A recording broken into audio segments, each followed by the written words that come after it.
Okay, the rise and fall of the Powhatan Empire, Indians in 17th century Virginia by James Axtell. This is thin, short. It's got quite a few drawings and visuals in it. Here's why I like this book. It's actually not about the rise of the Powhatan Empire. I guess he briefly explains that Powhatan took over the area. But this is about Jamestown, basically. And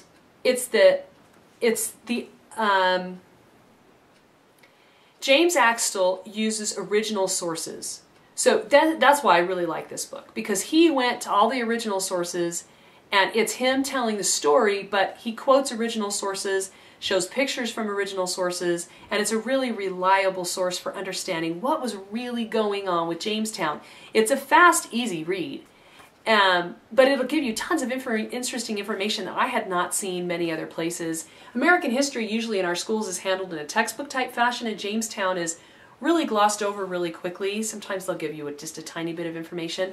But Powhatan was an Indian chief who had done something that most chiefs had never done, and that was to take over a large area, kind of like a Roman type takeover, where he went in, conquered, and then they paid tribute. Axtell says they paid 80% taxes on a whole bunch of different items to Powhatan, who then, it was basically a massive redistribution of wealth structure, and the people were so completely dependent on him that he just did whatever he wanted, because he took all their stuff and then he redistributed it. He had a whole bunch of wives, and he had werewances, which were kind of chieftains under him that kind of ran the different areas. Anyway, that was where Jamestown landed, was right in the middle of his domains. And so the way, who he was and how he was living was really, really important to what went on. Pocahontas was his daughter. She was 10 or 11 years old when they first showed up and did cartwheels with them. She did intervene and help save the lives of a handful of them, including John Smith. And she ended up marrying John Rolfe, coming to America, and, to England, and died just a year later. This briefly tells her story. She was converted, that kind of thing. It explains how John Rolfe came up with a tobacco plant that really is the only reason that the South and Jamestown survived. We read some original documents, which you can also find reviews on, the Virginia Articles and Laws. Very interesting to read alongside this, and John Smith's Starving Time in Virginia. Really, really great background information on what James, if you'll read those three things, you will have a really good understanding of Jamestown. And the Starving Time and the Virginia Articles are short. It's only a few pages. Now, the Virginia Articles, well, and there's a different review. It's hard to read because of the spelling. But anyway, it shows how desperate things were. It gives you some background on John Smith, how he tried to rescue everybody, and they just wouldn't have it, so he just got frustrated and left. The kind of people that came over first as part of Jamestown, there's a list online of who the original members were of Jamestown, and it's over half gentry and just a handful of workers. So there were lots of dynamics about why they couldn't thrive and what really went on. And those two original documents really make it interesting too. We'll talk about those in a different review.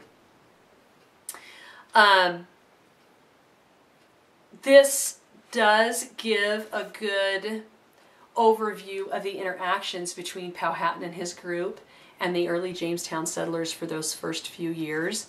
And if you want to go further, he gives you some quotes. John Smith's General History of Virginia, that's the original source from 1624. Other sources have said it's not always completely reliable, but he went home and wrote it immediately. It's got some pictures, it's got drawings, original drawings from back then of him. This is Pocahontas on the front. It's a great one. The language is kind of just difficult enough that you might not want to read it out loud to younger children, but you could definitely read it and tell the stories to younger children. 10, 11, 12 should not have a problem reading through it as part of an American history curriculum. It's a great, great addition. I picked it up in Williamsburg, And I don't know if that's maybe the only place you can order it, but very worth spending a little bit of time in. It explains, too, how Powhatan ran. You'll get a better feeling not just for Jamestown, but also for Powhatan and for those early Indians and what they were frustrated with and what was going on with them. It even has some diagrams. This is supposed to be a drawing of Powhatan that somebody did based on descriptions of him and how he was just surrounded by all his lackeys all the time. It's got a great map in the beginning so you can see exactly where they were, and an original Virginia drawing from back then. So it's a great little resource. I've read through it 2 or 3 times and used it in different groups, and I really think it's worth having. This is a drawing of the Indians' plantation, what that looked like. And then, of course, you can go back there and go to Jamestown and see kind of how the buildings were constructed. The starving time in Virginia, and especially the Virginia articles, give you a good sense of just how bad off they were and how they were behaving and why they were in so much trouble.